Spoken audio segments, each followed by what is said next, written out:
Scream is a horror slasher franchise that debuted in 1996 with its sixth film installment set to be released in 2023. With the films predominantly written by Kevin Williamson and directed by Wes Craven. Featuring Neve Campbell, David Arquette, Courtney Cox, Skeet Ulrich, Jamie Kennedy, Melissa Barrera, and Jenny Ortega. We all go a little mad sometimes. No, Billy! Welcome back to the Cult of Films. I'm John, the host, and tonight we head to Woodsboro, but I can't go alone because, you know, there's always at least two killers. So joining me, not trying to out anyone yet, we're going to see how this turns out. So keep guessing, leave in the comments below who you think is going to don the ghost face. We have Joe Johnson and Julie George. Thank you for braving this with me, you two. Yeah, thanks for having us. You know, we're big horror fans in general, so I think this was like up our alley because this is like a fun horror kind of slasher, feel good kind of film. You know, you don't really get too invested. You know, leave the theater like, oh man, okay, I'm not gonna sleep for a couple nights. You know, it's just like, oh, that was fun. Yeah, you're gonna love this one. It's a Scream, baby. For anyone that doesn't know you, Joe, or you, Julie, tell everyone what you're about, what you kind of do on the internet or out there otherwise. Yeah, so I am a content creator / entertainer in general, actor. I do the whole nine. So mostly in my, I guess, professional job, I'm an actor. So you can find me on, I guess, not recently, but you can find me on Orville. You can find me on Criminal Minds. It just got canceled. What was that show? I was just on it. Good Girls? Good Girls. Yeah. Okay. So little stuff here and there. A big Cricket wireless commercial. It's I don't know if it's still going around, but I was in a monster truck and I was screaming and everybody was like, hey, is that you? And I was like, yeah, that's me. I don't think I can do this. You said you wanted to feel the power of Cricket 5G. I thought you meant like live streaming. Oh, we're live streaming, all right. Let's roll. And then as far as, you know, just doing, you know, the day-to-day, I make Magic the Gathering / D&D content. I go by @BlackNito_ on Twitter, TikTok, Instagram. You can find me making YouTube videos on Tabletop Jocks. We are primarily doing anything blurty or anything nerdy, trying to bring in as many marginalized community as possible, just because I want to make sure that we get a voice.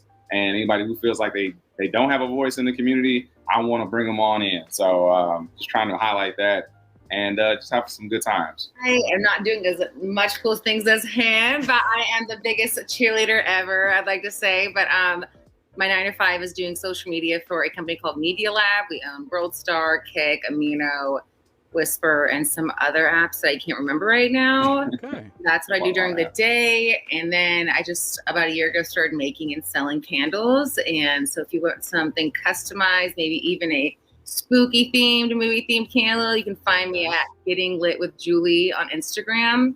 Just started accepting orders, so that's fun, and joined the acting world-ish, kind of the commercial acting world, Joe, about a year and a half ago. So doing that on the side a little bit, having fun, and just having a lot of fun living in LA and being a cat mom and doing podcasts when I'm invited to. So thanks for having me. Oh, absolutely. That is excellent. Those kind of candles sound like they would be right at home, maybe in a farmer's market in Woodsboro or something. So it's very on theme. I kind of met Joe, air quotes, just, you know, through the magic space on the social medias. But I always was just like, hey, this guy has some juicy takes about film. So I'm like, hey, I talk about movies from time to time. Why not have you guys on? So I kind of threw it out there. I'm like, what do you want to talk about? And everything's on the table. So why did you pick the Scream franchise? You know, I think it was one of those movies that in the pandemic, we kind of like revisited a little bit. We were kind of dabbling here and there.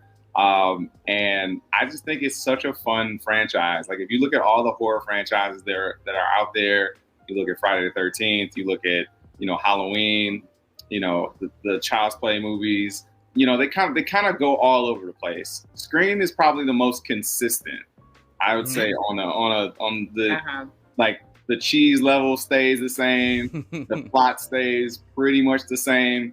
They always find a reason to go back to the same place.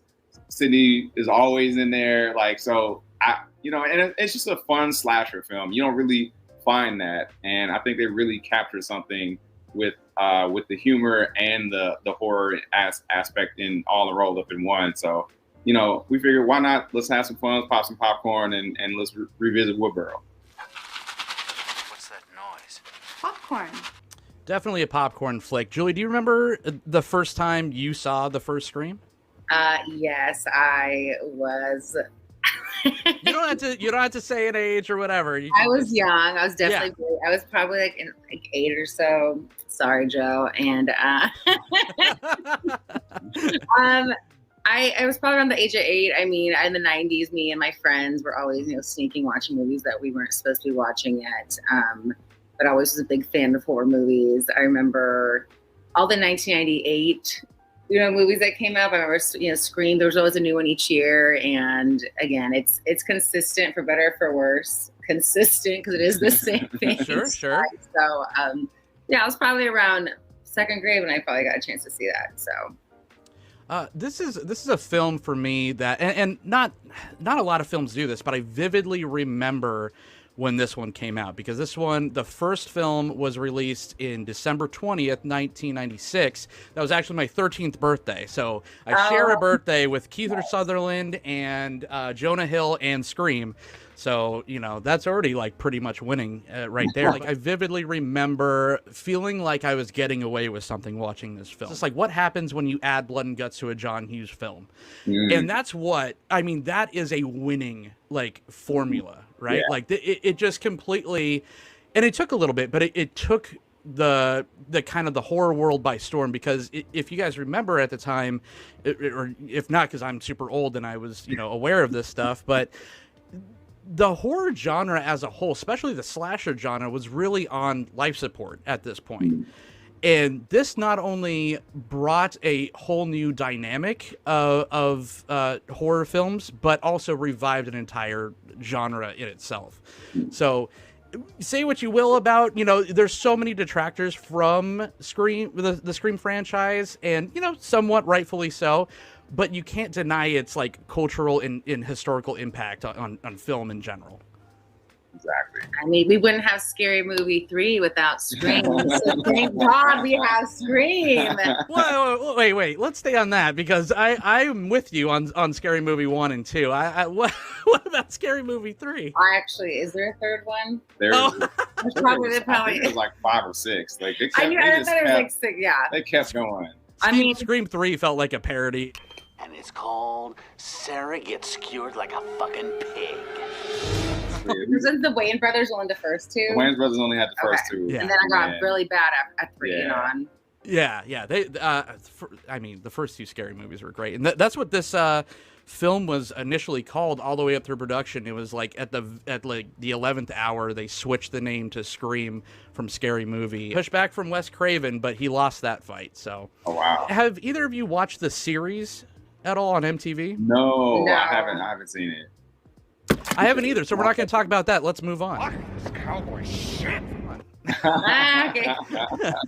I don't want to go play by play, obviously, on every single one of these films, because there's no reason to. But let's enter a little segment called Gutting the Films, where we're going to do a quick, kind of rundown, a synopsis of like what happened. And of course, this is going to be a full spoiler review of like 5 films. So if you haven't seen Scream or 1 through 5 yet, come back and watch this later. But why don't we go, Julie? What is the first Scream about?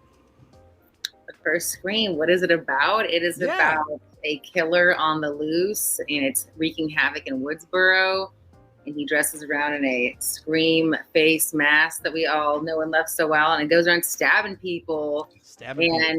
There's always very high emotions behind these motives, and a lot of chaos until we find out what's going on, and a lot of gore. But it's about a town spun on its head because of some mischief in the night that affects the townspeople. Centered around Sidney Prescott, who was originally supposed to be played by Drew Barrymore.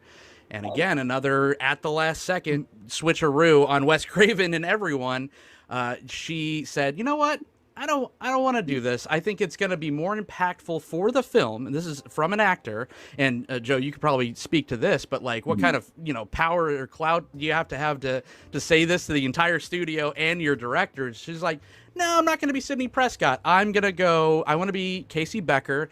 I want to get murdered in the first 5 minutes just to really set the tone that no one is off the table. Hello.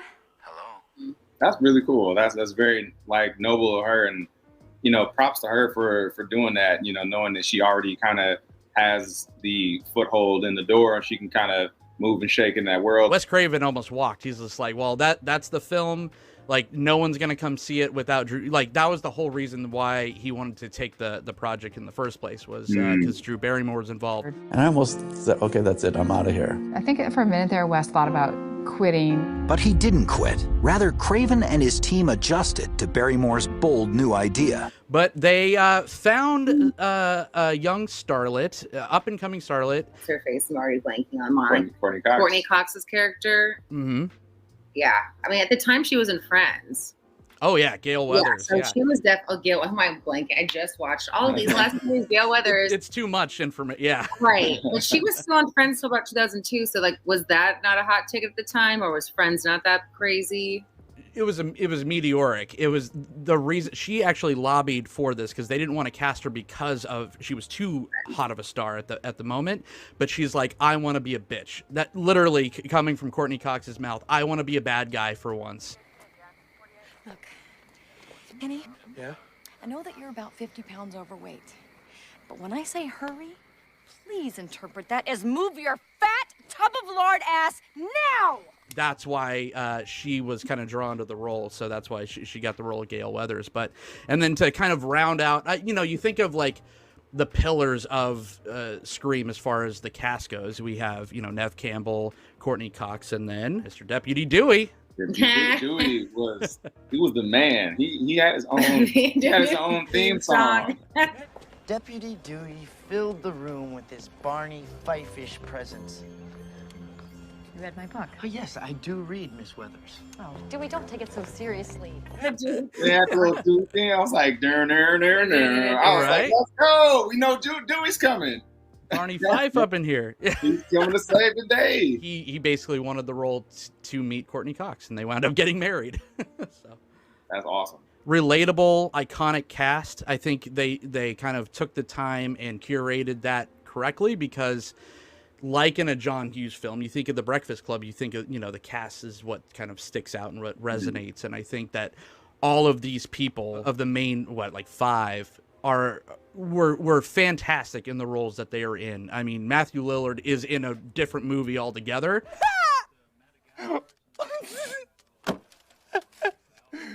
No, I don't at all. No. But it works. Him and the other guy, Skeet Ulrich?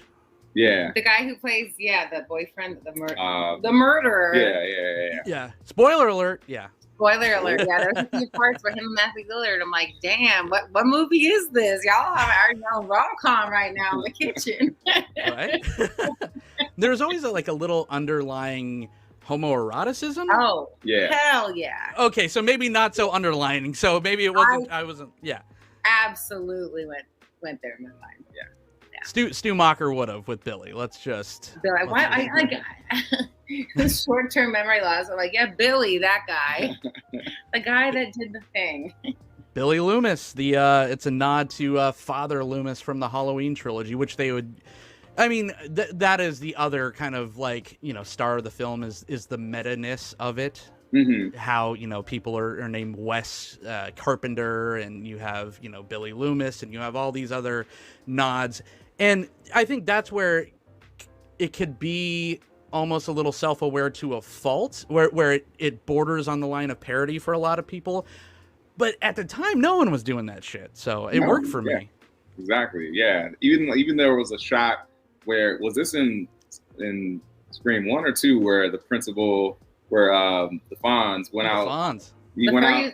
Yeah, he was in the first one. He was in the first one. Oh yeah. So he went out in the hallway, and the janitor was dressed like Freddy. It was like, Fred, come on. Damn little shits. What'd you call me? Huh? not your friend. It was just a quick little shot, and I was like, wow, they really did that. I totally like blanked on that when I saw it the first time, and going back, and I was like, they really just. This is almost like Scary Movie, like straight up. Right. We were watching Scream last night, or the first two. I was like getting confused. And like, do I remember this part from Scary Movie, or is it from Scream? Because they're like, each Scream movie just mimics itself, makes fun of itself, and then the same with the Scary Movies. I'm like, wait, what part is this from? Like, I don't know what's going on.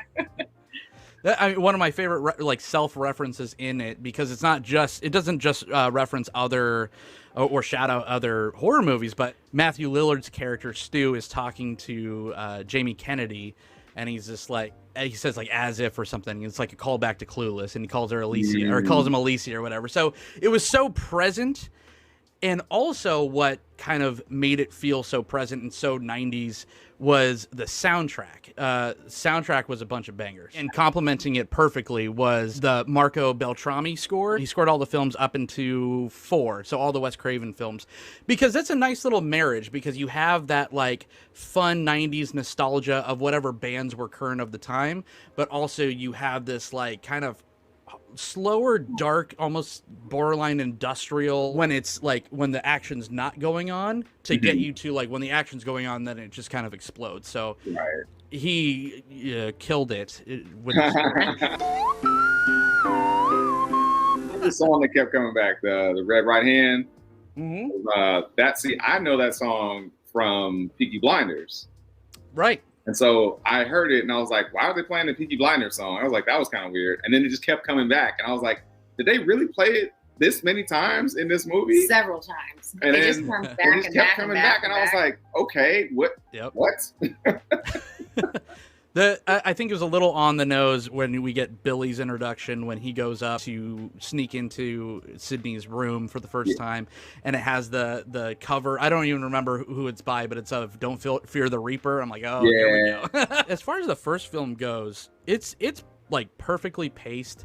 There's not a lot of downtime. Like, just judging it as its own horror movie, right, or its own movie in itself.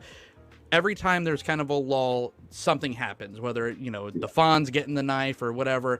They perfectly kind of like space out the kills and the action and the dread, because even like though the film gets pretty brutal sometimes with the actual gore, surprisingly, it's when he calls is what the real creepiness of where the real creepiness of the film comes. Yeah. You never told me your name. Why do you want to know my name? I want to know who I'm looking at. What did you say?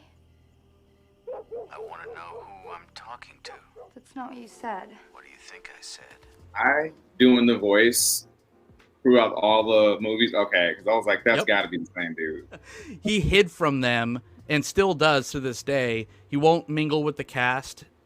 So they never go and, like, you know, on an off time or anything like that, they never go and talk to him or anything, because that they want him to be a fearful kind of omnipresence. Gotcha. That makes sense. That makes a lot of sense, especially for horror too. Like, I can only imagine. I've only done one horror movie. It's like a very, very like low budget, like SAG ultra low budget horror movie called The Butterfly Room. If you ever want to check it out.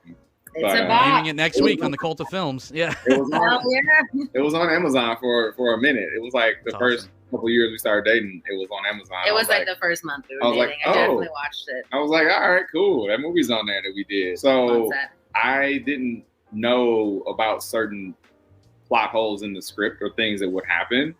And so they kind of just, you know, if something were to jump out, they didn't tell me. And there was even a moment, and I'm not blaming them for this, but I was talking to my friends later on.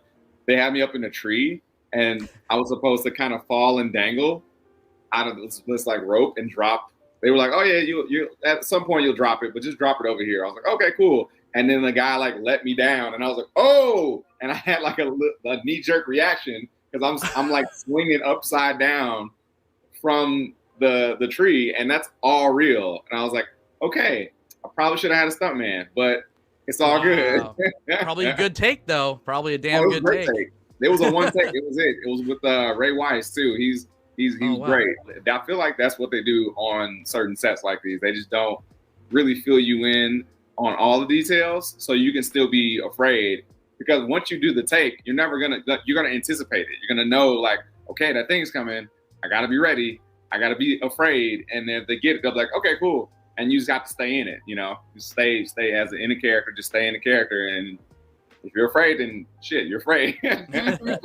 Played a fun game. Like it was not just a film, but a game of it really put the murder mystery and whodunit like back into the spotlight. And that is, although all of them feel very similar, you're still having fun the first time you watch any of these films, trying to pinpoint, trying to pick up little clues.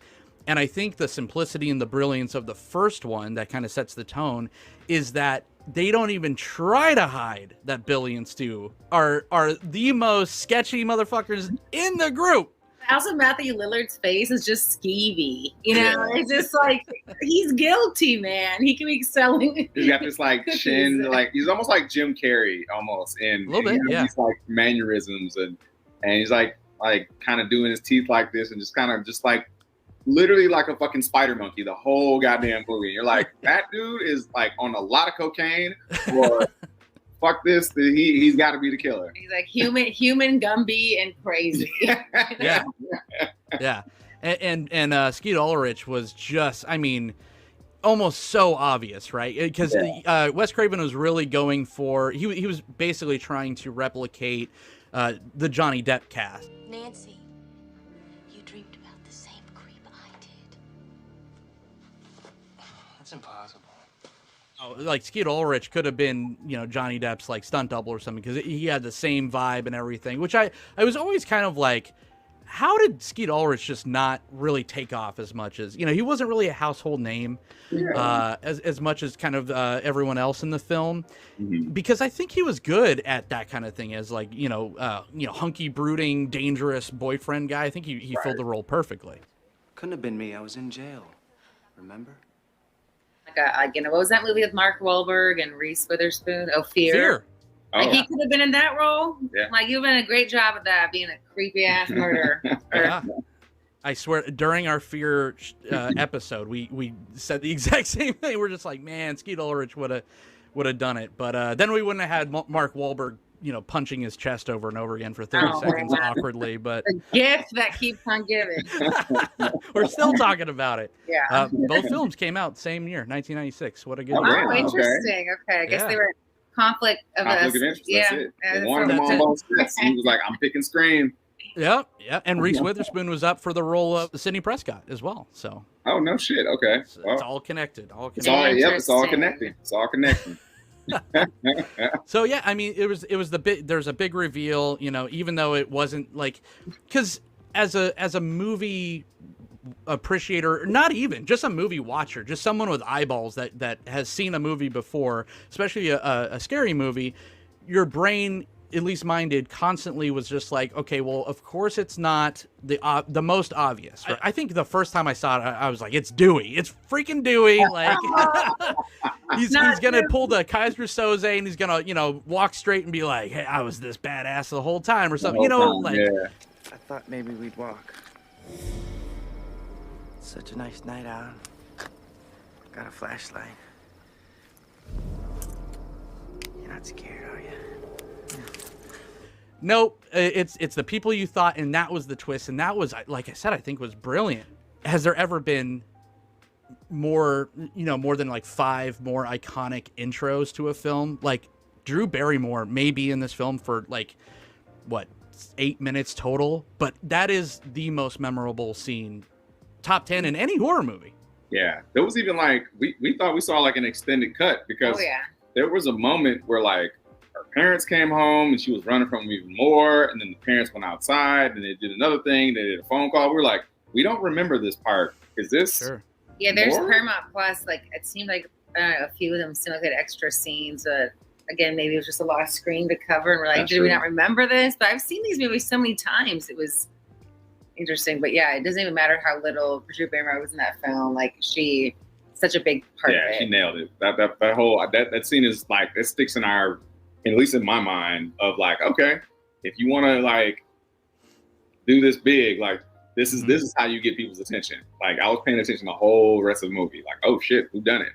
I mean, it has to be right up there with like the Psycho, Janet Leigh shower scene, right? It's just one of those moments where you're just like, and it has so many lines. It has, do you like scary movies? I want to know who I'm looking at. All these like iconic things that would be replicated to death in parody. It's like the fucking Matrix bullet time, It's like they just played all this shit to death. But at the time, it was just so impactful, and you're just like, man, this is like meant for teenagers to go and eat popcorn and make out, but you're actually watching this movie. Like, whoops. Yeah, that part made me want to make Jiffy Pop too. Making popcorn? Uh-huh. I only eat popcorn at the movies. Well, I'm getting ready to watch a video. It was such a success. It was a slow burner. The first couple of weeks were pretty slow, but then kind of pre-internet, like word of mouth really helped get some fire under this film. And so people started seeing it. It made a ton of money. So of course they come back with Scream 2. Here's my hot take of the entire podcast. I'm allowed one. You guys are allowed one too. So throw it out there. But Scream 2 is my favorite in the entire franchise. Everyone's out to make a sequel, so it's our job to observe the rules of the sequel. Number 1, the body count is always bigger. Number 2, the death scenes are always much more elaborate. Honestly, that's a good one. I was rating them like from like 1 to 5, and I was like, yeah, Scream 1 and 2 are still like the best, and then I would put maybe like 4 and 5 somewhere in like they're interchangeable. Like and 3 was the worst. Yeah. 3 was definitely the worst for us. Same. Yeah. I think that's unanimous across the board. Everyone's like, okay. When I saw Jay and Silent Bob, I'm like, okay, you guys aren't taking this seriously at all. Thanks for your help, boys. Oh shit, Salvo. It's that TV news shit, Connie fucking Chung. This is just a farce. Yeah. Yeah. Like halfway through the series, we're just taking a mental break, and it showed. Yeah. Yeah, for sure. And like you guys said, you guys just watched all of these all the way through, so it's probably all kind of blending together. But Joe, can you kind of quickly highlight, go through what Scream 2 is about? Scream 2 started off very strong with Omar Epps and Jada Pinkett Smith. Yeah. Craziness. I was like, okay, they can't kill both of them. At least one of them's gonna make it through to the next scene, and no.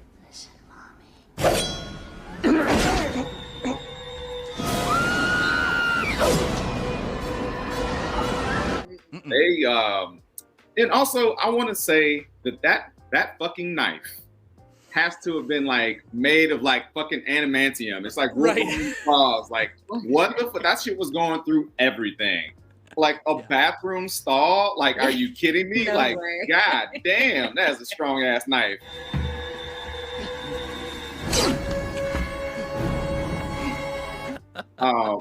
He's an ad for the knife. Like you scan it during the movie, like also to buy this Yeah, knife. it's like, also to buy this knife and several other knives like it. Join .co. Yeah, but I'm like, man, that's like that's like lightsaber status. I was like, okay.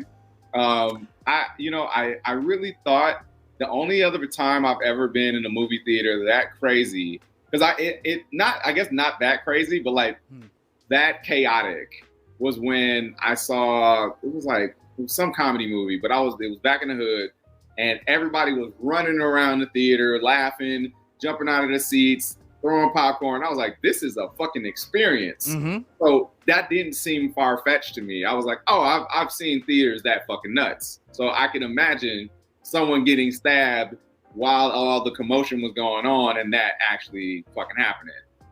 So that was nuts for me. That was like my recollection of that.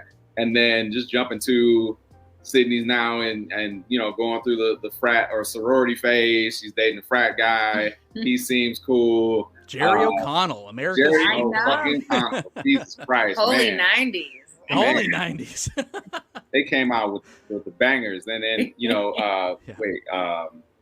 Courtney Cox had new hair. She had the red chunks. The red chunks. Highlights. They weren't right. The But highlights wait till coming you down. see the bangs. Oh, man. So The third one was... it's worse and worse it gets for worse. I love her cameraman in this one so much more than Kenny. Oh. Too. See ya, wouldn't want to be ya. Joel, I need you. No, you need to have your head examined. Man, I was like, dude, that honestly, that role, I was like, man, I could have played that because he was smart as fuck. That was the actual black guy in a scary movie, like hands down. Like, fuck this shit, I'm out. I ain't about to get killed. I don't know why he came back at the end, like whatever. Right. He was like, fuck this shit, I'm out. I was like, yep, that's Jordan Pitt. Nope, nope. It's one of my favorite scenes from the Scary Movie franchise too. It's like, white folks are dead. We're getting the fuck out of here. Let's go. Reporting live for Black TV. White folks are dead. We're getting the fuck out of here. Let's roll, damn it. Come on, back to shit. Let's go, motherfucker. Go. It's like that guy to a T, right? Like, it's so funny. Like, hands down. Like, I honestly, yeah, there's so many little moments in this. You want to be one of the greats? Manson? OJ? God, hats off to Jamie Kennedy, man. What a legend back in the day. Man, that monologue right there, that sold me right. I was like, after you can go out, you can retire after that, man. Like, that was like, and he did. And he did. He got snatched up. And I thought a lot of the killing in this one was great because a lot of it happened like off camera, kind of like real quick. Mm-hmm. You know, you saw the initial stab maybe, or the initial like blood on the knife, but it kind of like, it's scarier when you can't see it because then you can allude to the fact of what's going on behind the screen. Too gory for television. Too gory for television, or saving some fucking money. Yeah, both can be true. Yeah, hey, it's a thing. I think my favorite scene in this, because I mean, coming from a theater background, was all of a sudden she's now a theater major, and that's like her thing, and I'm like, she would be the least likely person to be a lead in a theater play. Especially if they're doing something like this. They put her in a play with people with masks on. I'm like, what is no one knows? That whole thing. I was like, this is the only non-believable. Like, she'd be like, no, I'm not. That's too much PTSD for me. I'm good. He's gonna tell the teacher, like, come on. Just like, and he's like, you can do this. It's like, I want you to look at me and tell me you can do this. It's like, no, bitch, I can't do this. I got PTSD. My friends died last year. Like literally last year. And then the year before that, my mom died. Yeah. I am going through it right now. Why are you trying to put me through this bullshit? The gaslighting in these films, especially the first two, though, right? Because that's Billy's whole arc is just like, why won't you have sex with me? And she's just like, bro, I just lost my mom. Yeah, it was a year ago, Sydney. Like, you need to get over this. It's like, I need to what? Yeah. Break up right there. Going back to what you said at the beginning of this one is the whole knife deal, right? Because that's the thing that I love most about whatever killers in the Ghostface mantle is the almost unspoken supernaturalness of it, because whoever is wearing that, whether it be big tall Matthew Lillard or little whatever the Roberts girl is, right? In the fourth movie, they're always big, they're always imposing, they're always stronger than everyone else while they're in it. They get fucked up. They get like Tatum from the first one, Rose McGowan throws like beer bottles and it breaks on their face. They don't have a scratch. It has this Michael Myers thing about it, and it makes it just a little bit like supernatural feeling, which I like. They don't make it uber realistic, which I think if the first Scream was made now, it would just be like super, low to the ground, bootstraps, more realistic, more gritty. This is allowing there to be a movie monster, even though it's just someone in a kid's Halloween costume. Right. I do appreciate that as well. Like, growing up watching, like the Halloween H2O and like the Michael Myers, but later on Michael Myers, I'm like, okay, this motherfucker can't be stopped. Literally. Chop his head off, he'll come right back. I appreciate that. Until Busta Rhymes got that ass and came out and kicked him in the face, and I was like, I gave him the Busta kick. Got him. Halloween H2O. So you want to be on Dangertainment? Let's see what you got. I loved it. I saw that shit in the theater. I was like, I watched Halloween H2O. I was a little kid. I was like, oh man, Busta Rhymes kicked him in the head. That's what's up. Yep. My favorite. I should not have been watching that. Nope. That led to a lot of my choices that I have. Yeah. Anyway, going back to this movie, they take Jerry O'Connell, they string him up like Jesus, they put him on a little cool imagery though. It is silly, but I mean, cool imagery, especially like for her to find him that way. You know, right. Had a lot of whatever, like metaphorical, brain fuckery going on. Poetic and heartbreaking for Sydney.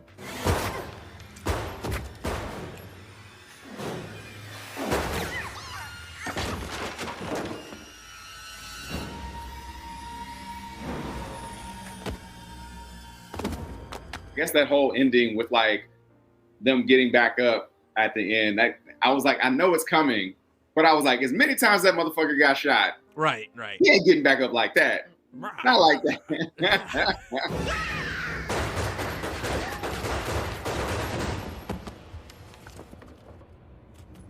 And like I said, it alluded to the supernatural like elements of it. And it's like, okay, there's only one way this can end. And now it gets like almost like Fast and Furious type scenarios. Like, how are we gonna top this one? How are we gonna top the next one?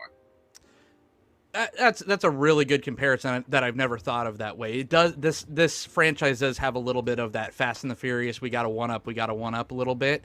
Mm-hmm. But that's where, and real quickly before we move on to the third one, I think I really enjoyed the second one because again the pacing, it feels like what they should have done with a sequel like this. Sydney goes to college, raise the stakes by killing Randy. You feel like Randy is one of those bulletproof kind of characters.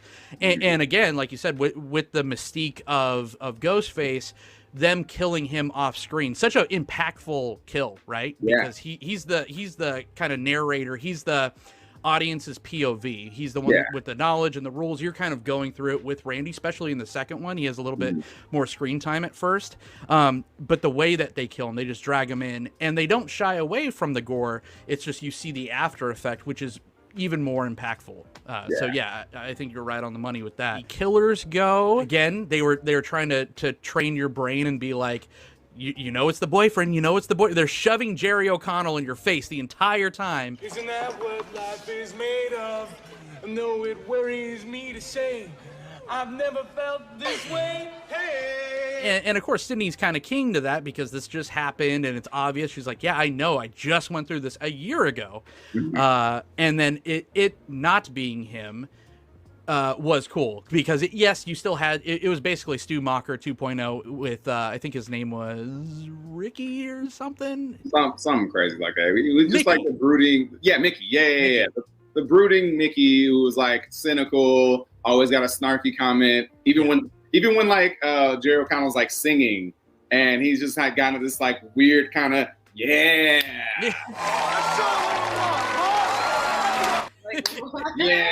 it's like homoeroticism right back, baby. Weird, like I don't want you clapping for me for anything. I feel you. And then I guess the second killer was a fun little twist, I think. Yeah. I mean, I like that it wasn't poor Jerry O'Connell being murdered on the stake. But of course, it always goes back to Billy Loomis. He's just the gift that keeps on giving. Yeah. And that lady, whose mother, she had a crazy face beginning of the movie, like trying to be like, I'm a writer too. And like, I had my eye on her because I'm like, something's up with her. She's a little eager and she has her crazy eyes. Mm-hmm. The haircut didn't help. I just like salt. Sus vibes. So I had a feeling it was her. She was real sus. Yeah. The makeover. You should try it. Look a little tired yourself there, Gail. But it's like damn Billy Loomis. Like I just feel like he just stinks. Like he's dead, but he's still stinking through everyone that's alive. Sure. He's a trailblazer, right? Literally in the worst way possible, a trailblazer. Yes, for better or for worse. And I think out of all of the killers, even though this is probably my favorite, from credits, I think that the Ghostface kills are great because they do ramp up the gore, they ramp up the tension, they ramp up everything. The scene where he kind of takes over the cop car while the ladies are in the back, and the cop gets the pole through the face, and they have to crawl over. It's a really great tension-filled scene. Great scene. But as far as like who the killers are, and then once they're revealed, they turn into kind of like mustache twirling cartoon characters, especially Timothy Olyphant, who I fucking love from the 90s, like everything he's done, even like Santa Clarita to Die. I'm a big Timothy Olyphant fan, but he just goes full batshit crazy. Like he was like, okay, I saw what Matthew Lillard got away with. I'm gonna see what I can. Let me see. Can I do this take like how I want to? Billy's mother. Nice twist, huh? Didn't see it coming, did you? That's another thing. That's another trap in out here is that I learned do all the takes the fucking same. Because you go out on a limb and do that one take and it matches up with everything else. The editor gonna be like, well, I gotta do the crazy take. Do not throw one away. Especially the first one, they're like, Matthew, your spittle was a little bit more pronounced on this one. You just spit more in, poor Skeet Ulrich's face while he's knifing you in the kitchen. Going on to Scream 3. Here we go. I'll take the reins on this one. It kind of sucked. This is the low point in the franchise, the culmination of the trilogy. It is still Wes Craven, but I feel like they just try to go a little bit too silly with this one. The killer was fine. The synopsis is they're making Stab the movie. The new cast of potential victims and or killers are the director and his cast. And so like basically the Ghostface killer is killing the new cast one by one until it's inevitably revealed that it was her brother the whole time. She shut me out in the cold forever. Her own son.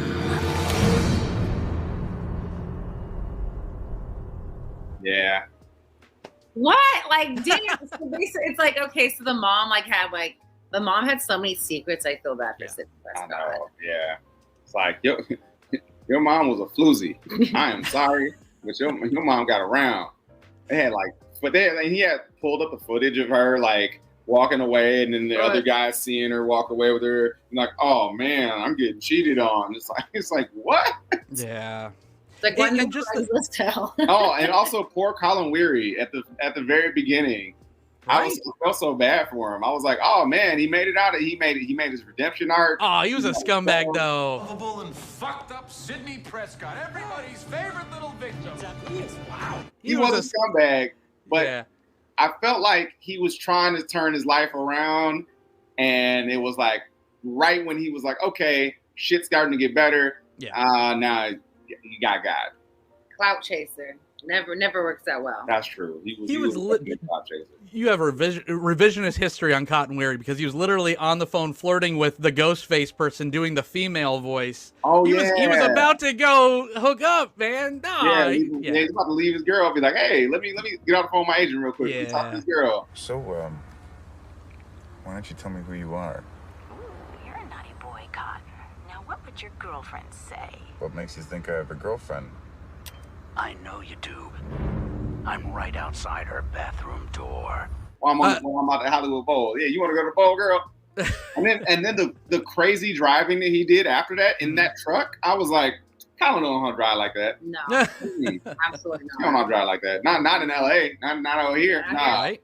Christine, pick up the phone. Oh shit! Lee Schreiber is a great actor too, and I liked his portrayal of Cotton Weary because he was essentially the red herring from the first film. He's featured more in the second film. He actually has like a fun redemption arc. He actually gets to help save the day. He is with Sidney at the end, kind of. I think he's the one that shoots Debbie Salt or whatever. So yeah, I agree. He was on the up and up, but he still just kept getting in his own way. Top to bottom, like I said, Jay and Silent Bob cameoing in it. It was just like, it just didn't feel like it belonged with the rest of the film. Remember them walking by? Yeah. Like at least they could have done like a Jamie Lee Curtis cameo or something more like fitting. Well, Carrie Fisher she's like, yeah, I was gonna be late, and I was like, oh no, that's not. No, that's too on the what? You have a twin or someone you just, no, that doesn't work. It was the same person. But you look just like her. I've been hearing it all my life. It's uncanny. I was up for Princess Leia. I was this close. So who gets it? The one who sleeps with George Lucas. I'm sorry, I didn't mean to bring up a sore subject for you. Sure you didn't. Such low-hanging fruit. Yeah, it just was not. And at this point, everyone's like, okay, they stopped making as much money. So they're just like, okay, maybe, you know, this was a good trilogy. Wes Craven said at the beginning, once he was initially talked into doing the first film, because he was already doing other things. He didn't want to do horror anymore, especially slasher film. It was just like a perfect sauce, and that's why he kind of signed on to do it. But he's like, okay, I just want to do 3. He said Kevin Williamson's script was great, but I only want to do a trilogy, and this will be a nice bookend. Well, Scream 3 wasn't as well received. Again, it didn't make as much money, so they took an extended break. And then Scream 4 came, and I think this is like one of the dark horses of the entire franchise, because I think Scream 4 is pretty solid. We thoroughly enjoyed Scream 4. Like, Emma Roberts. Emma Roberts, yeah. It kind of reminded me of, I don't know if you ever played this game called Until Dawn, but it kind of had that. Yeah. It kind of had an Until Dawn kind of feel where, and no one was too over the top. And actually, Hayden Panettiere is in Until Dawn, so like maybe that's kind of where I'm getting that from. Yeah. But it had that. It was very solid all the way through. There was no like over the top acting. Nobody was too crazy. You believed that everyone was there. We had a Culkin in there. Culkin. With the long hair. I was like, okay, get it, Culkin. Another obvious suspect. I'm like, that guy looks a little murderous. Yeah. Point taken. He looked like he could have done something. Well, that was the Randy, right? They're like, okay, we got to make Randy the killer in one of these. So he was kind of like, it was him or his buddy was going to be it. And it was very meta of the time, because this was when the internet started to explode. So it was like everyone was streaming, and he's live streaming all of his things. And at this point in the franchise, you know, there's fanfare and there's movies. There's multiple movies called Stab, and this has one of the more fun, tongue-in-cheek kind of openings. Yeah, that was super fun, how they kind of made fun of themselves in the beginning. They knew that scary movie was the thing now, so they're like, okay, we're going to make a scary movie out of our own movie. Yeah. Fucking kidding me. What? That was so fucking stupid. Pure horseshit. The death of horror right here in front of us. Even the opening scene, there's always some random girl who gets a call that undoubtedly ends up getting her killed. It's also predictable. There's no element of surprise. You can see everything coming. Ah!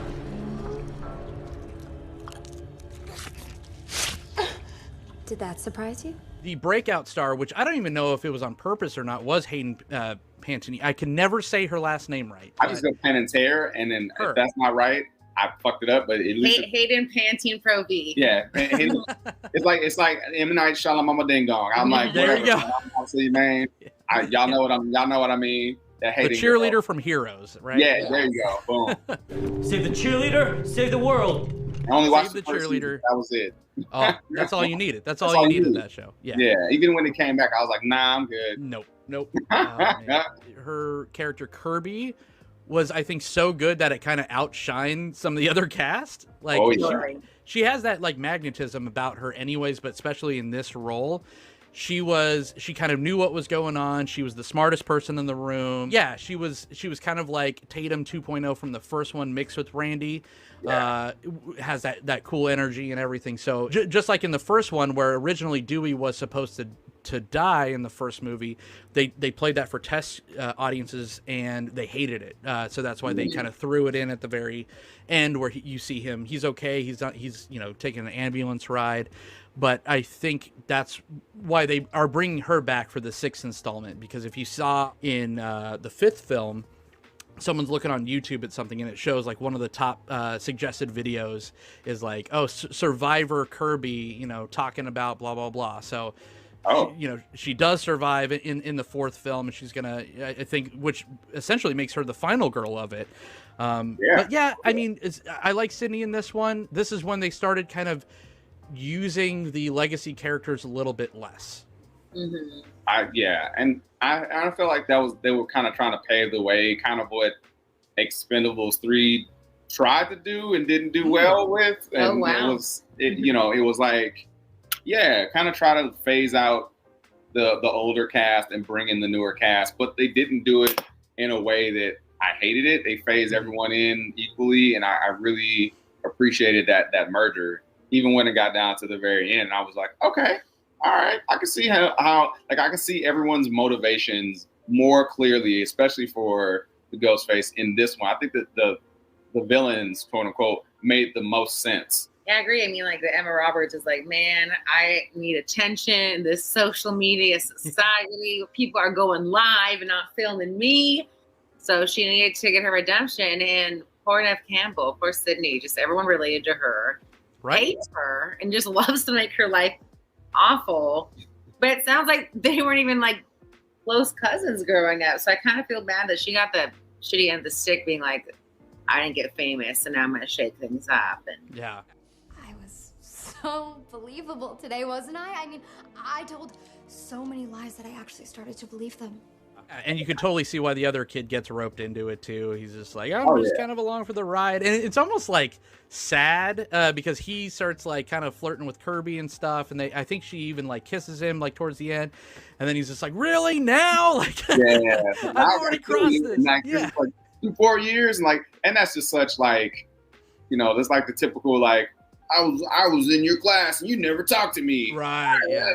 And just like we see that all over the internet now. That's nerd like, revenge porn. Yeah. Yeah, and it's like, okay, like let's cut that. You know what I mean? Like get that shit out of here.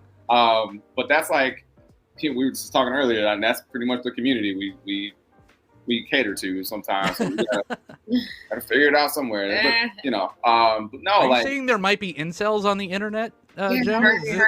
Talk about a hot take. That's my hot take. There you go. That's it. There's incels on the internet. Yeah, I think again, from credits to credits, Scream 4 was a nice surprise. Like I don't know if it was as great. I don't know. I think of the 5 of them during the rewatch, I was most excited when I watched that one. I was just like, man, this is just such a good surprise. It's not perfect. Emma Roberts, if I'm going to be honest, isn't the best actress. Fucking crazy, though. She's fucking crazy, though. This is how it's going to be, Sid? The ending of the movie was supposed to be at the house. I mean, this is just silly. That's what made it for me, is that like I understand, like at least from the tabloids and everything, they made her lean into everything that she's done. Yeah. So we were like, okay, yep. When she started like bashing herself around and cutting herself, and I was like, yep, I can see her doing some shit like that. I heard something about Evan Peters and getting a restraining order and shit. I'm like, yep, I can see her doing that for real. So I believe all of this. But that doesn't make her a good actor. That just makes her playing her crazy ass Hey, you know what? Sometimes people just play themselves. I've seen it a lot of times. Sometimes you get the right role, and that's all you need to do is just be yourself.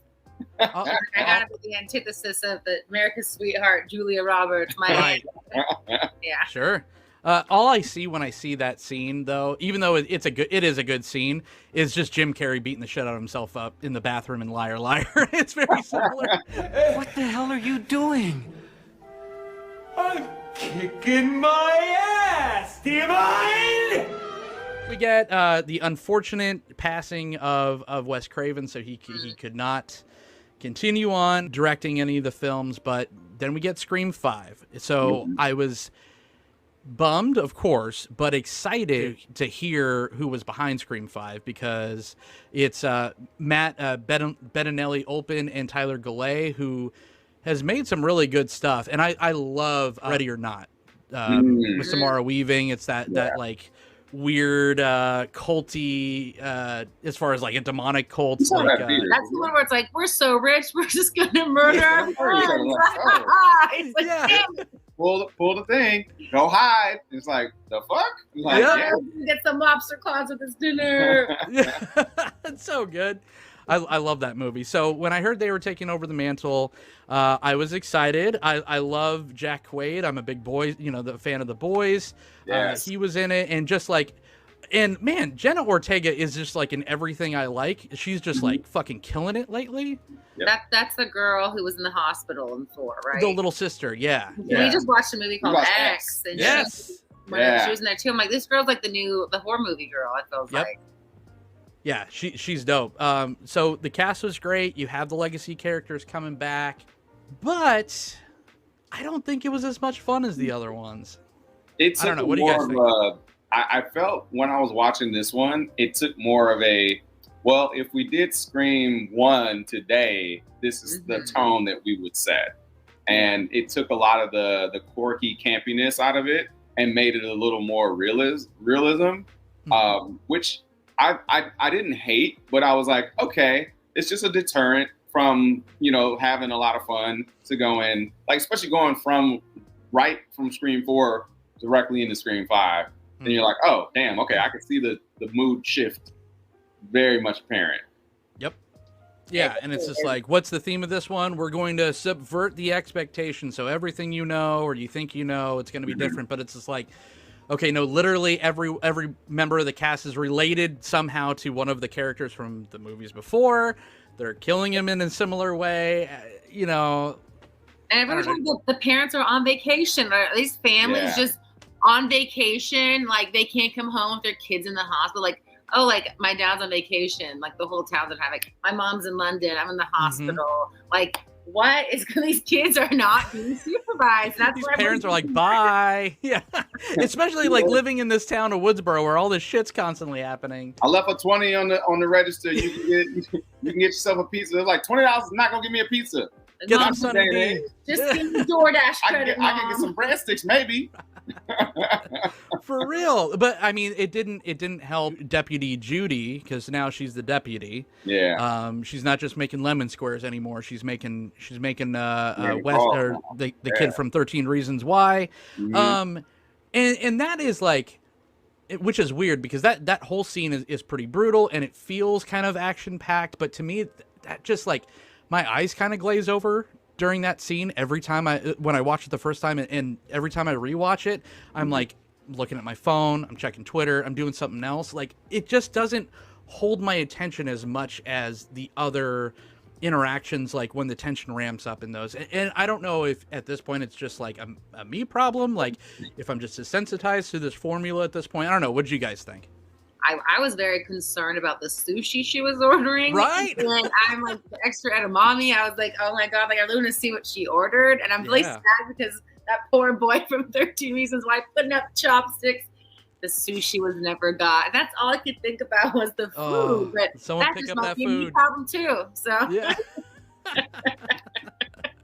So I thought they didn't build these characters up enough to have us care. Because like in the fourth movie, she kind of seemed like she was almost the killer. Yeah, absolutely. And she was also like the antithesis to Gail.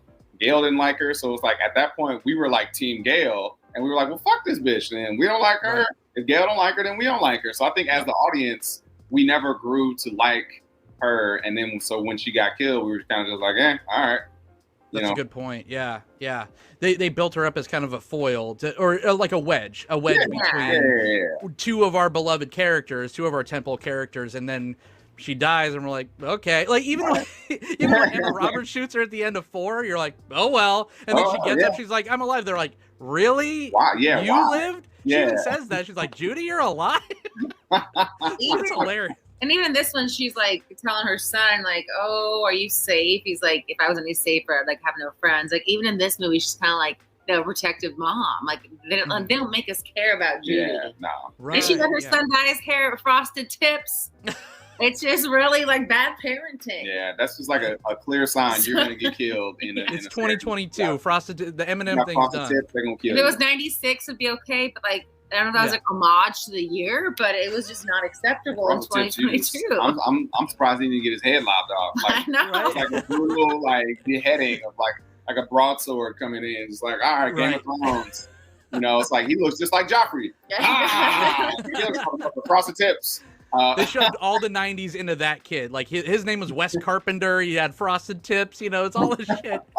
This is kind of jumping to the end because I didn't tell you guys this, but we have the Stabby Awards at the end of this podcast where we're gonna hand out Stabby Awards to moments of this film. But man, just the kills at the end were fucking tastic. Like, yeah, this wasn't one of the best films in the franchise, but it had some of the best moments of the franchise, which were just like, oh shit, I'm paying attention now, which is pretty great that you could still kind of elicit that kind of reaction after 5 films. But I mean, all in all, I think you guys are on the same page. Scream 5, valiant effort, but definitely doesn't crack like the top, right?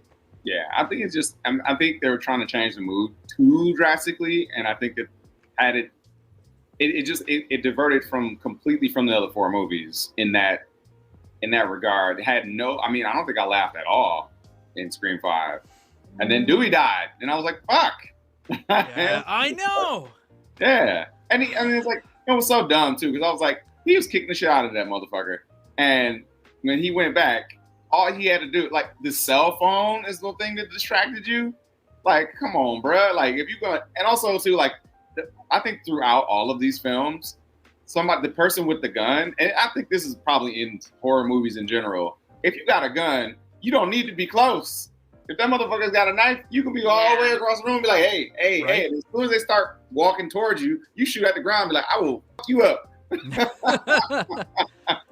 For real though, like, and Sydney even spells it out in the end of 3. She's like, aim higher, aim higher. He's got a bulletproof vest. Right. And Dewey comes out, who is a seasoned cop, who's been a deputy, who's been a sheriff, shoots the person in the chest a bunch of times, and oops, I remember, it goes back and then gets gutted. Yeah. And if we're doing the math right, that's the girl in the costume at that moment. Yep. She is towering over Dewey. She lifts him up by the stab wound. She talk about, like supernatural ghost face. She turns into the fucking Incredible Hulk in that thing. Yeah, that was the only like unrealistic kill for me. Just him being so seasoned and knowing what he should have been able to do. I would have been like, okay, he goes back and then someone blindsides him, or like the second killer comes out and then they get him. And I'm like, okay, they tag team him. That was some bullshit. They ambush him, but that's the only way he could have gotten out. Like, point blank, oh, the cell phone distraction? Fuck that. I don't believe it. Dewey deserved better. Dewey deserved better. Justice for Dewey.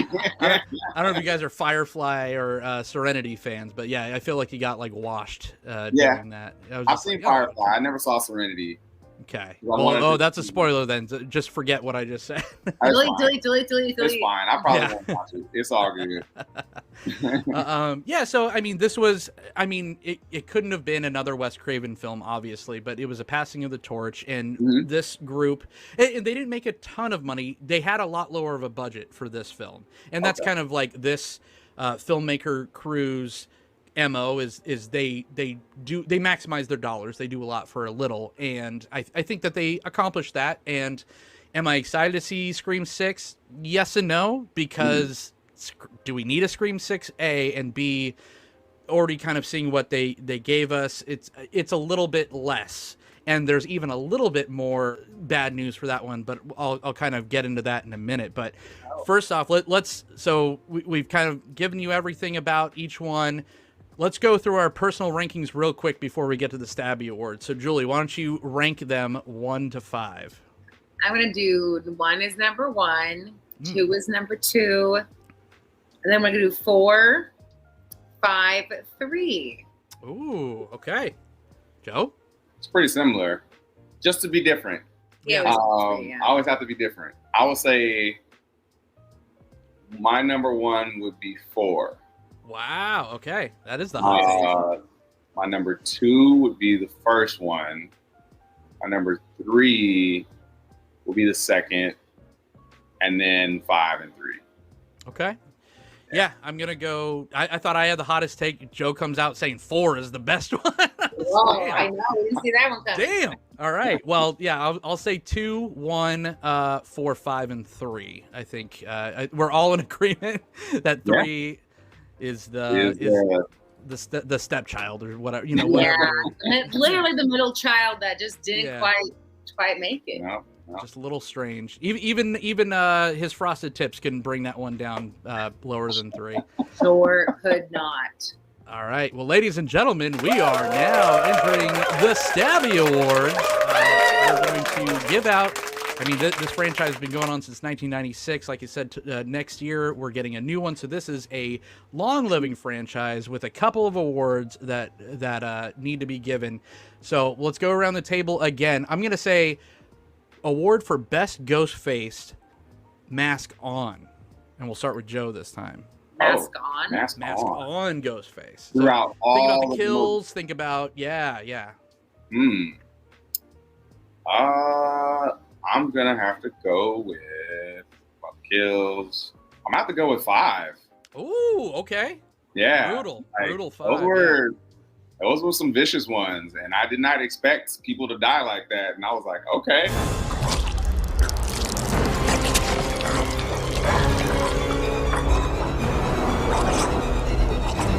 And I felt like also Ghostface got fucked up a little more in that movie. It was almost reminiscent to the first Batman. I don't know if you've seen that one, the newest The Batman.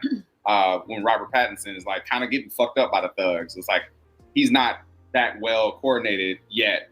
And so you saw Ghostface kind of take a little bit and then also give more back. So it was like, all right, you're not some trained like jujitsu fighter with like supernatural strength. You can like get your ass kicked too. Absolutely. And I'm going to go next. I'm going to go Scream 1 is my favorite because it's just iconic. So who are you? The question isn't who am I? The question is where am I? Yeah. I mean, it's just those kills. And in the same vein, he gets the shit kicked out, or they get the shit kicked out of them the entire time in that one too. It's brutal, and you just get like the silhouette of or the reflection in Henry Winkler's eyes. There's such like a vivid image that just kind of like I know you're sad about it. I know Henry the Fonz. He's like over in the PA. He's like, "I love you, students. Go home." The credit. I'm like, he really loves his job. He's like the best principal ever. Yeah. He gets murdered. I will say he had that one creepy moment where he took Neve Campbell by the chin. And I thought he was her dad for some reason. He was just kind of like stroking her chin. It was like very subtle. And I was like, why the fuck would he make that choice as an actor, right, in that moment, in front of the other 2 kids? And I was like, this would not go down. This would be some YouTube shit. Like, I think he was a principal that really cared that you really loved his students. 1996. 1996 is a Right, lot different era. That's true. He got the uppercut. I mean, he did threaten a kid with like a really sharp pair of scissors, though. That's he was like true. raking it right across up in his his chest. grill. I was like, oh damn, okay. It is not fair. Fairness would be to rip your insides out, hang you from a tree so we can expose you for the heartless, desensitized little shits that you are. Are we going to make the Fonz the killer? Oh, shit. Yeah. To be fair, those kids were making fun of murderers. He's like, I'm going to let you learn. Like, you're next, bitch. But then he had to himself. So.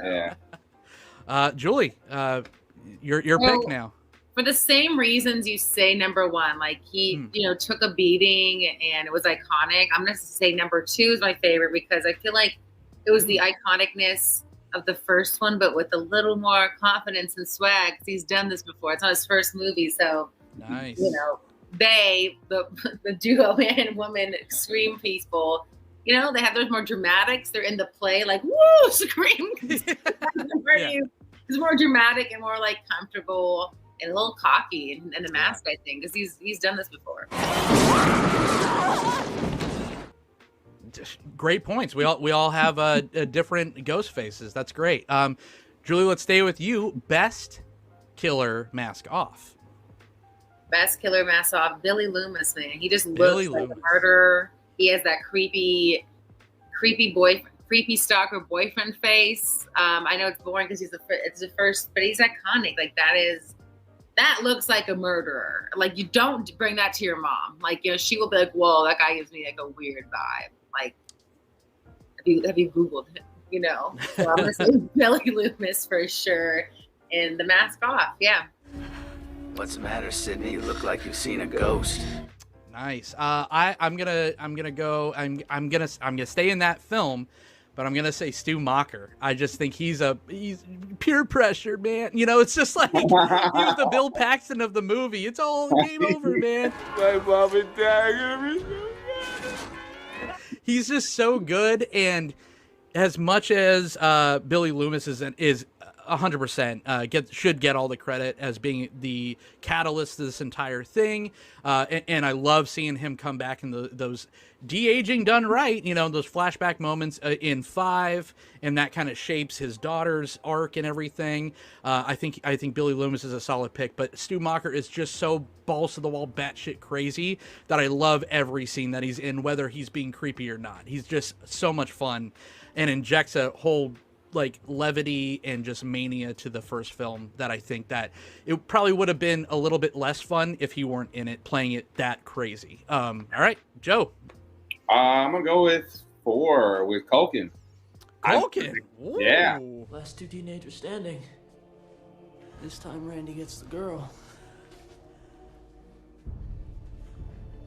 Yeah, I felt like it was just the subtle, when he brought the knife out, I felt betrayed. I was like, motherfucker, I was starting to trust you. You betrayed me. And I really felt that. And I was like, I didn't expect this from him. I thought he was going to be like, all right, cool, let's get the fuck out of here. Let's go. And I'm like, you stabbed her? Like, damn. This is making a move. 4 years of classes together. You notice me now? Yeah. So I think the betrayal, out of all the people with the mask off, he betrayed me the most. So I feel like that was my knee-jerk reaction. It was like Leo in the chair, yeah. That was my Leo in the chair moment. All right. Yeah. Let's go the best B-lister. So this could be a friend, not one of the main cast, just one of those that, it could be a red shirt or even a little step up from a red shirt. But who is your favorite non-main character or killer of the franchise? And Julie, why don't you kick us off? I'm guessing Randy, that's Jamie Kennedy's character. Mm-hmm. Does he count as not a main character? Sure. He's right on that cusp, but yeah. Careful. This is the moment when the supposedly dead killer comes back to life for one last scare. I liked him because he was really, really committed to the whole thing. I feel like he didn't get respect that he deserves from his friends, peers, family, anyone in his life really. But his commitment to the whole process, the whole movie, the whole story of it, and he gets done dirty in the end, and it's very sad. But I like how a piece of him carries on because his sister and then her children are, and the 5th one. But I like him. He meant well, and we will miss him dearly. Absolutely. I'm going to stay in the same movie, but I'm going to say Tatum Riley, Deputy Dewey's sister. I think she was a lot of fun. Okay. I would have liked to see her survive, she gets killed off in a really, really cool way. No, please don't kill me, Mr. Ghostface. I want to be in the sequel. Which they had to keep reshooting over and over again because the MPAA was giving them NC-17 because of how brutal that scene was. So they had to reshoot that and reconfigure that so many times to finally get the R rating they were looking for. But again, she was fun. She was relatable. Yeah, I just always liked her character. Joe?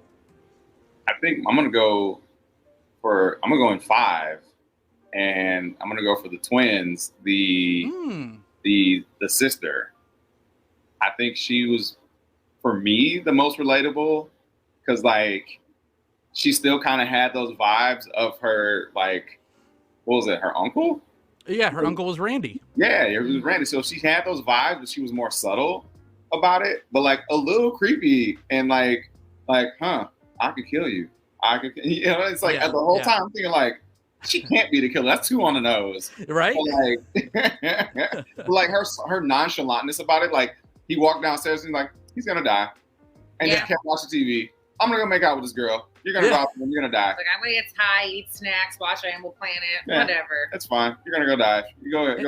Later. And she was actually a strong LGBTQ character in the franchise too. Unlike the other kid, where he made it a joke about her. He was like, "Oh, don't stab me, I'm gay." Does that make a difference? Okay. I hated that. Yeah. It's just so they actually gave some agency to a LGBTQ character, and I do appreciate that. And her brother's funny as hell too. Well, I'm not entirely sure that you're not the killer. Yeah. I've seen him in some other stuff too. I mean, I like the duo of both of them. So he's convinced his girlfriend is the killer too. Like, yeah, if I had to split it down the middle, the twins would be my favorites. Nice. All right, let's stay with you, and we're gonna say, what is your best Sidney Prescott? Which movie? Oh, I think probably the second movie, because she's got a little confidence about herself that she can actually fight back, but not like she's survived through the thing. So she's like Jill Valentine going through the first Resident Evil. It's like she's coming back and she's like, okay, I'm not gonna take no shit. I know what's going on. So I'll say Scream movie 2.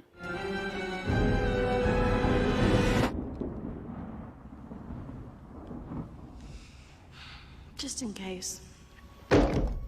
All right, and I'm going to agree, actually. That was my pick as well.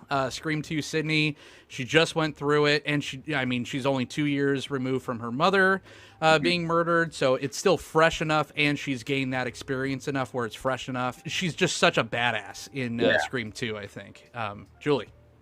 Is Scream 3 the one where she has a mental health hotline and has a golden retriever and lives in the woods? Absolutely, that's Sydney. I think she's just bad bitch vibes. Like, I'm gonna try to live in the woods with my cats and eat my snacks. Like, I'm living and rooting for that Sydney. She's just trying to have a new start with her golden retriever, her hotline, and people are just fucking shit up by making stab movies and getting in her business. I was like, on a spinoff where like she just does what she wants and she like works online, sells earrings, and like no one fucks with her. Yeah, very Sarah Connor vibes. Yeah, I'm just like, girl, like live your truth. You deserve a break from everyone in the woods with your dog. But people just fucking with her. So that's number 3 is my choice. Nice, that's your Sydney. And then our last award goes to most gruesome kill. Julie, why don't you keep the torch? Probably Drew Barrymore.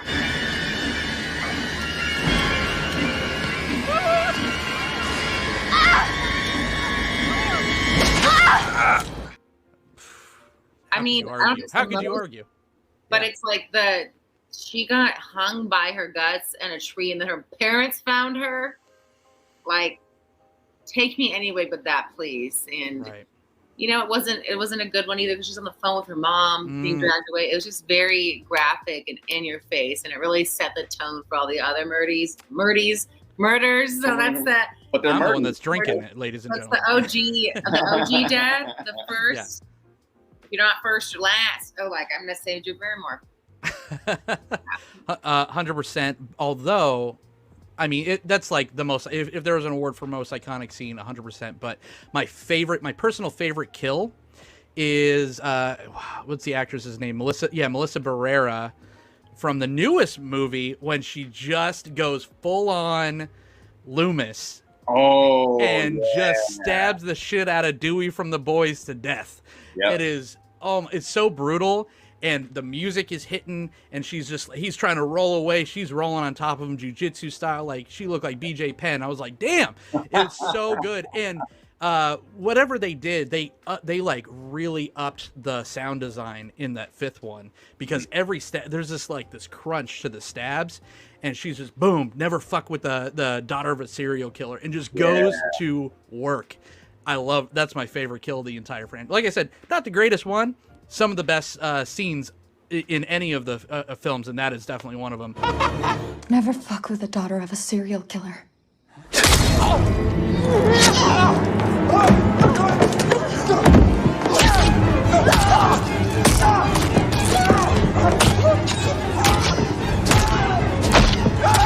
Joe, close us out with the Stabby Awards. Oh, man. I'd say Art 4, after he tricks them into thinking he's in the closet, and he goes and kills the friend, and then like shoots her out the window, but then like drags her back in, and then throws her on the bed, and they go upstairs and like, ooh.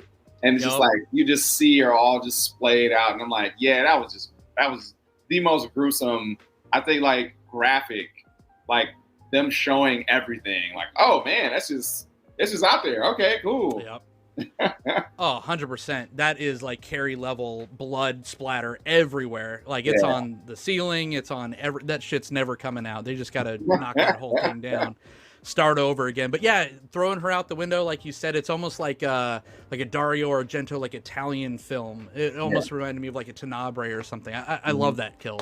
Something makes me sound terrible. What a horrible thing to say. But that's our Stabby Awards. Thank you both for giving out these much-deserved awards. So just to kind of put a bow on this, the future of the franchise, like I said, number 6 is in development.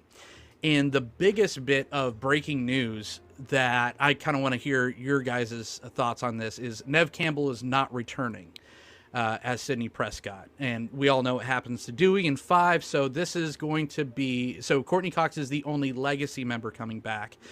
Neve Campbell didn't like the offer that they gave her because she feels like she's, Jamie Lee Curtis level scream queen, and I tend to agree. Like, what would this franchise be without her? Right. And so she was quite offended with the offer that they presented to her, so she's passing on this one. So knowing this now, I don't think that any of us are going to fault her for that, but B, are you as excited as you would be to see a Scream without Neve Campbell? No, and I think at this point they should almost just change the cast, because it's like if Courtney Cox comes back, Gail Weathers. First of all, I'm surprised she hasn't died yet, because she's she's kind of a bitch, but you love her, and she's rock solid. She's still here, making waves. But Dewey's dead. Nev's not coming back. What is this what direction is this going in? And if someone's gonna play Sidney. Who would replace? I think they. Oh, so now they're not even bringing Sidney. They're not recasting her, no. Yeah, okay. That actually gives me a little hope, because I thought they were going to recast her. Yeah, same. So I'll check it out. If they're not even just gonna not include her in the movie, like, hey, she's in a bunker under a cave, like she don't want this shit anymore. Sure. Hey, you know what? Cool. Let's see what life is without Sidney. I hope that they don't do the thing that a lot of fandoms do. Or like a lot of studios listen to the fandom a little bit too much, and they're like, oh, people liked Kirby from 4, let's make her the face, because she is coming back. She's going to be featured heavily in this film, but it is still about the sisters. It's still Melissa Barrera and Jenna Ortega. So I mean, they knocked it out of the park in 5. Yeah. So having them helm another film is promising, yet again, how do you do Scream without Sidney Prescott? Right. I still prefer the Babadook. Yeah, well, I mean, it's more Scream for us. It'll be either another part 3 or we'll be surprised, Yeah. And unlike a Scream film, we have come to the end, and we all have all of our blood and guts on the inside rather than on the outside. I couldn't have picked 2 better people to survive this with. Thank you so much again, Julie George and Joe Johnson. Where can everyone find you?